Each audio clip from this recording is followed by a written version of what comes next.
নমস্কার বন্ধুরা, এটা হচ্ছে করাতবেড়িয়ার বৃহস্পতিবারে মাছ ধরার ভিডিও।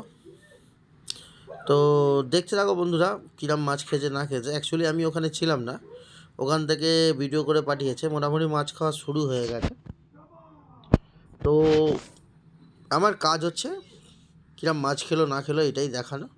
আপনারা ভালো লাগলে অবশ্যই যাবেন, না যাবেন সেটাও আপনাদের ব্যাপার। তো আজকে মোটামুটি মাছ খাচ্ছে,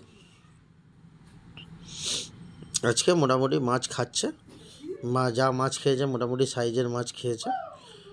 তো বিগত দুদিন চলার পরে এখানে শুনেছিলাম 3,500 থেকে 2,500 টাকা রেট হয়ে গেছে। তো অবশ্যই এই রেটের বিষয়ে আপনারা পুকুর কর্তৃপক্ষের সাথে কথা বলে নেবেন, কী রেট কী না চলছে। তো যেটা কথা ছিল যে দুটো চলার পরে অ্যাকচুয়ালি দুটো চলে গেছে, তো 2,500 টাকা হওয়ার কথা। এবার 2,500 টাকা হয়েছে কি না সেটা আপনারা একটু জেনে বুঝেই যাবেন, ঠিক আছে? তো মোটামুটি আজ ভালোই মাছ হয়েছে। মোটামুটি দেখলাম সিট 5টা সিট না 6টা সিট হয়েছিল।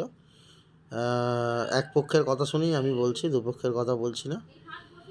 তো কীরকম মাছ খেলো না খেলো আপনারা দেখতে থাকুন। ভালো লাগলে অবশ্যই ভিডিওটা লাইক করবেন, শেয়ার করবেন। তো দেখতে থাকুন বন্ধুরা।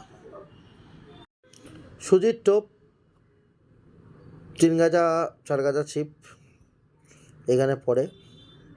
মাছের সাইজ ছোটো থেকে 7 কিলো। তো এইসব ব্যাপার। তো অবশ্যই ভালো লাগলে লাইক করবেন, শেয়ার করবেন। তো দেখতে থাকুন বন্ধুরা।